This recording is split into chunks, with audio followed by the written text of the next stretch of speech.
Could you both introduce yourself and just give a brief explanation of your involvement in the book? I'm a comic book artist, and I'm probably most well known for drawing The Walking Dead for the last 16 years. And I met Paul a couple of years ago at Comic Salopia, and he graciously invited me to join him on this epic journey we've been on together for this comic book that we've created. So I'm just basically one of the collaborators.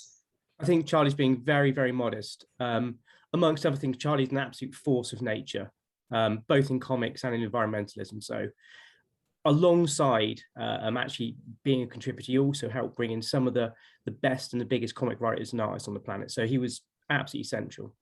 Anyway, my name's Paul Goodenough. I'm the founder of Rewriting Extinction. And you were saying about the comic book, which is the most important comic book on Earth. And what we've done collectively is about 300 of us from all over the planet have got together to basically make comic stories to save animals from extinction. Why did you choose comics? You may be able to tell from my background, I'm a bit of a comics fan, but also comics, and Charlie can talk far more eloquently than me about this, but comics aren't constrained by time and space. They can go to places and they can also let people read at their own speed. So unlike film, where you're basically locked into the speed of the director or the editor who's showing you a story, in comics, you can really dig in, you can spend ages, you can really intrinsically just get into that panel.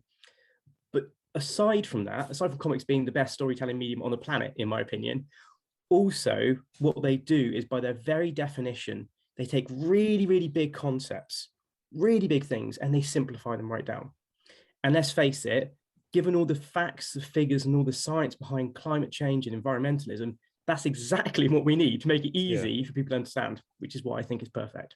Yeah, comics can be a very direct medium. It's probably more direct than, like Paul said, than film, where you are locked in for a certain amount of time and that's it.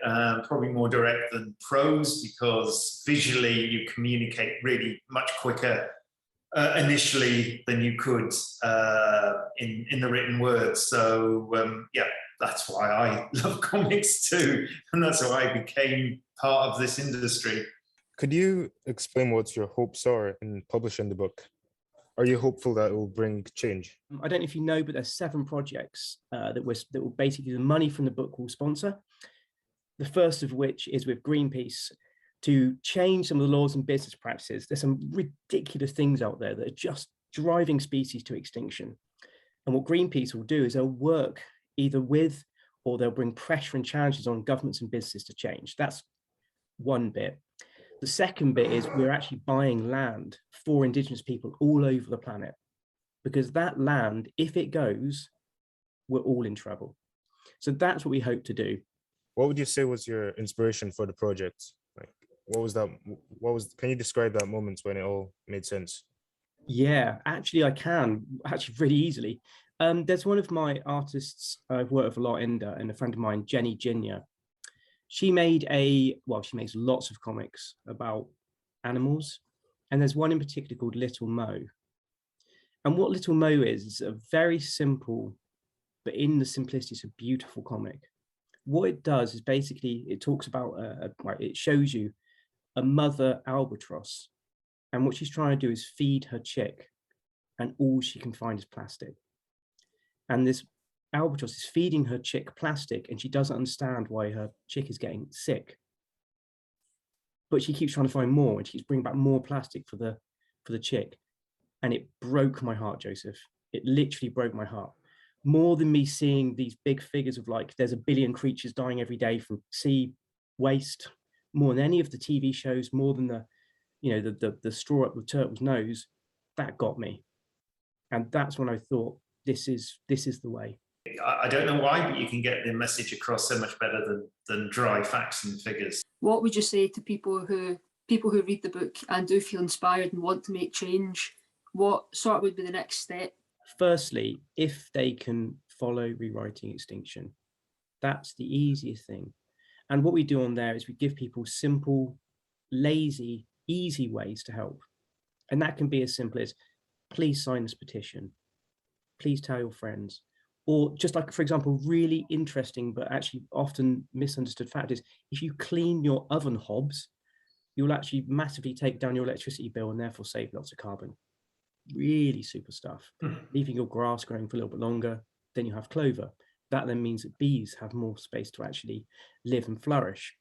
So there's many things we can, if people can donate, then what we do is 100% of that money will go to save species, buy land and actually change the planet.